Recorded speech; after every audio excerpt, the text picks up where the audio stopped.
তাহলে এবার শোনেন, মন দিয়ে শোনেন, ঠান্ডা মাথায় বলা লাগবে না। আমি কাউকে সমর্থন করা মানে আমি তার পক্ষে সাক্ষী দেওয়া। আমার সাক্ষ্য যদি ভুল হয় আল্লাহর কাছে দাঁড়াতে হবে। আমি কাউকে সমর্থন করা মানে তার পক্ষে সুপারিশ করা, যদি সুপারিশ ভুল হয় রবের কাছে দাঁড়াতে হবে।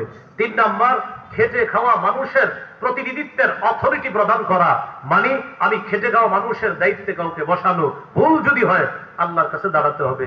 4 নাম্বার, আমি কাউকে সমর্থন করা মানে আমার আমানত তার পক্ষে রাখা, আমানতের খেয়ানত যদি হয় তা আল্লাহর কাছে দাঁড়াতে হবে। এই জন্য আগামীতে 4টা কথা মাথায় রেখে হাত পা চালাবেন। 4 কথা মাথায় রেখে হাত পা চালাবেন। কয় কথা মাথায় রেখে? 4। আমি সাক্ষ্য দিব, আমি সুপারিশ করব, আমি প্রতিনিধি নির্ধারণ করব, আমি আমানত প্রয়োগ করব।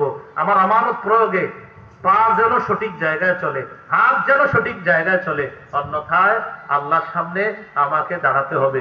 আল্লাহ পাক রব্বুল আলামিন আমাদের সকলকে মুসলিম শাসকের যে 4 কাজ আর যে 10টি গুণের কথা বললাম, আমরা আল্লাহর কাছে দোয়া করব এই গুণে গুণান্বিত আর এই 4 কাজের যোগ্যতা রাখে চেয়ারম্যান মেম্বার থেকে নিয়ে দেশের দায়িত্বশীল যারা প্রধান থেকে নিয়ে সকলকে যেন আল্লাহ এই গুণে গুণান্বিত বানিয়ে দেয়, এবং নতুন করে যারা আসবে সবাইকে যেন আল্লাহ এই গুণে গুণান্বিত করার তৌফিক দান করেন। আর আমরা খুঁজে খুঁজে এই জাতীয় মানুষগুলোকে যেন আমরা আমাদের দায়িত্বশীল বানাতে পারি, আল্লাহ তৌফিক দান করেন।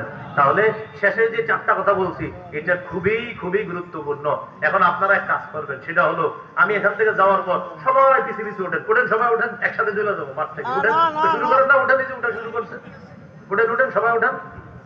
না আপনারা উঠেন, উঠেন, চলেন একসাথে চলে যাই। উঠতাম না, বসেন। উঠা শুরু করেছে, বসেন। উঠবো না তো বসেন। যারা যেইভাবে আছেন, এই যে দাঁড়ায় রয়েছেন দাঁড়ায় থাকেন, বসে আছেন বসে থাকেন, এটা একটা খারাপ বিষয়। আমি চলে গেলাম, আপনারা মিছিল দিয়ে উঠা শুরু করছেন, আল্লাহর রাস্তায় বিছেন না। কাকা মেহরবানি করে একটু বসেন।